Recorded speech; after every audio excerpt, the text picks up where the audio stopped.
engkau ibu-ibu, bapak-bapak, anak-anak muda, anak-anak sekolah, mari kita semua bangkit, bangun, datang ke hadapan hadirat Tuhan. Inilah tahun Yobel, tahun pembebasan. Ya, di detik-detik terakhir ini, dalam firman Tuhan 1 Tesalonika 5 ayatnya yang ketiga, apabila mereka mengatakan semuanya damai dan aman, maka tiba-tiba mereka ditimpa oleh kebinasaan seperti seorang perempuan yang hamil ditimpa oleh sakit bersalin, mereka pasti tidak akan luput.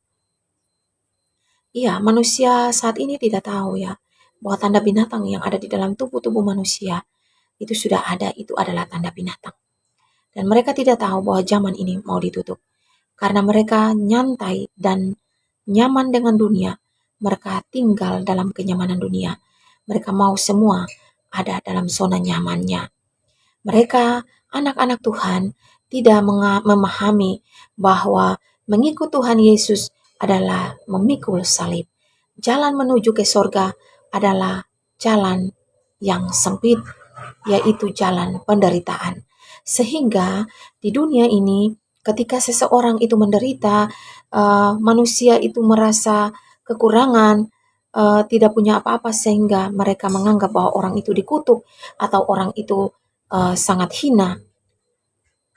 Dan justru kita salah, saudara-saudara. Justru Bapa mau dalam kelemahan kita, dalam kekurangan kita, dalam keterbatasan kita, kita mengalaminya bersama dengan Tuhan. Bapa tidak mau kita fokus untuk hal-hal dunia. Ketika kita punya jabatan, kita punya pekerjaan, kita punya harta melimpah, lalu kita angkuh diri dan kita melupakan orang lain. Sehingga setiap saat kita bergantung, oh saya punya tunjangan setiap bulan, saya mendapat upah.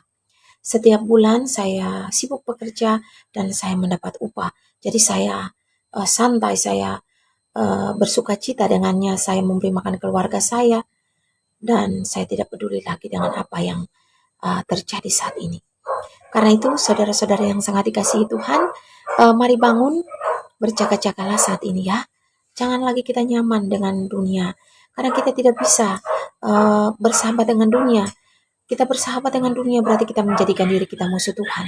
Kita ingat ya, pada saat Tuhan Yesus dibawa ke padang gurun, Tuhan Yesus dicobai, Tuhan Yesus dicobai dan iblis mengatakan untuk menyerahkan kerajaan dunia dan kerajaannya.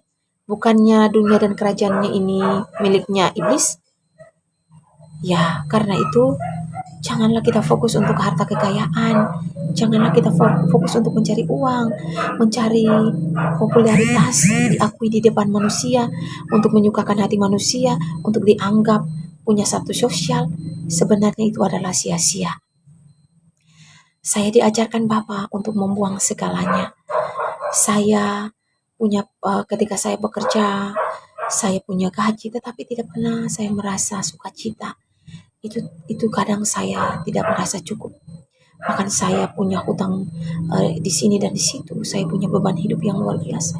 Ketika saya jauh dari Tuhan dan ketika saya fokus untuk mencari uang, ketika saya fokus untuk menyenangkan anak-anak saya dengan uang, itu salah ya, saudara-saudara. Bapa mau kita duduk diam di kakinya, menyembahnya dalam roh dan kebenaran.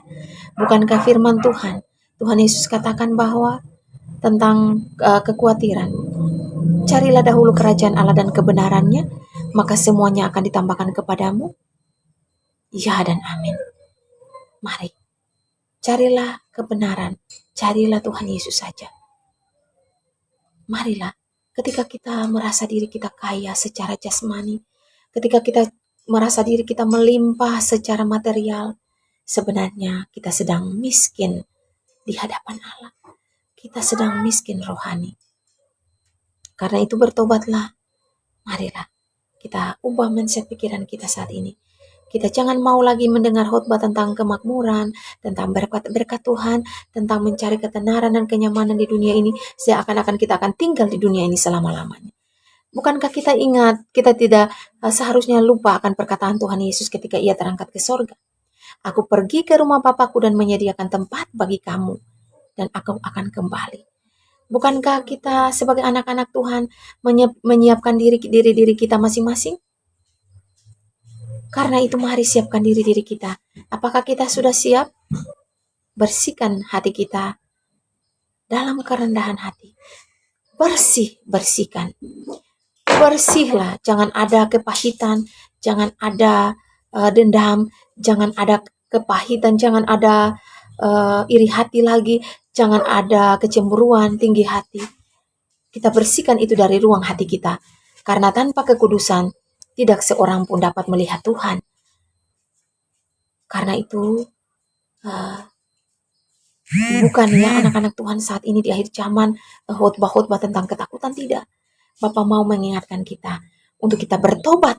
Dan jangan lagi kita santai dengan apa yang ada di dunia ini. No. Sebab itu adalah tipuan. Mobil, semuanya itu sampah. Ketika mata rohani kita dibuka oleh Tuhan, kita akan melihat bahwa uang itu daun-daun, kertas-kertas yang ternilai. Sebenarnya kita sudah ada dari dulu ini, kita dikontrol. Kita mulai diasah, dibuat untuk ada dalam satu sistem yang akan nantinya berkuasa penuh, yaitu antikris. Sekolah, pekerjaan, sehingga orang-orang dari desa mulai datang ke kota untuk bekerja dan memusatkan perhatian untuk uang dan semuanya mencari kenyamanan dunia, hidup santai, segala sesuatu serba instan. Itu kita sedang digiring untuk kita tidak fokus untuk Tuhan Sang Pencipta lagi, tetapi kita fokus untuk dunia dan segala isinya. Tuhan tidak mau dipermainkan, Tuhan tidak mau diduakan. Kita tidak bisa mengabdi kepada Mammon dan kepadanya. Karena itu pilihlah kemana engkau tuju. Jalan sempitkah atau lebar? Mammonkah atau Tuhan Yesus? Pilihlah. Karena kita tidak bisa mengabdi kepada dua Tuhan. Ya, malaikat-malaikat Tuhan saat ini sudah bersaksi dan ada saat ini memakai tubuh-tubuh manusia. Karena itu sadar dan berjaga-jaga. Janganlah kalian katakan bahwa mereka itu penyesat. Hati-hati. Jangan sampai kalian menghujat pekerjaan Roh Kudus. Sebab dosa yang tidak bisa diampuni adalah menghujat pekerjaan Roh Kudus. Marilah kita jangan memahami firman dengan logika manusia. Kita sudah kuliah teologi dan lain-lain sehingga kita merasa bahwa kita ini pintar secara teologi Alkitabiah. Tetapi Bapa melihat isi hati kita. Ia membukakan rahasia-rahasia sorga itu kepada orang-orang yang tidak dianggap, orang-orang yang tersolimi, orang-orang yang dianggap bodoh, orang-orang yang dianggap dunia ini sampah-sampah. Bapa memakai orang-orang seperti itu, orang-orang yang penuh dengan kerendahan hati. Ya, saudara-saudara, marilah jangan kita peka tentang orang-orang yang kerasukan setan saja. Kita peka terhadap orang-orang, oh dia ini kenal santet iblis dan lain-lain, tetapi kita tidak peka kalau Tuhan itu ada. Roh Tuhan. Kan Tuhan Yesus pada saat terangkat ke surga, ia menjanjikan penghibur. Bukankah penghibur itu Roh Kudus? Ia sendiri. Karena itu pekalah. Setiap kita kalau kita tidak kita tidak selalu kita tidak menyapa Roh Kudus itu setiap saat dalam roh, dalam kebenaran penyembahan, berdoa, roh itu akan lari ya daripada kita. Sehingga yang akan masuk dalam diri kita adalah roh-roh malaikat jatuh. Karena itu berjaga-jagalah. Berjaga-jagalah ya. Jangan sampai kita jatuh dalam berbagai-bagai pencobaan. Sebab di dunia ini adalah miliknya iblis. Dia sebentar lagi kita akan lihat bahwa dia akan berkuasa penuh.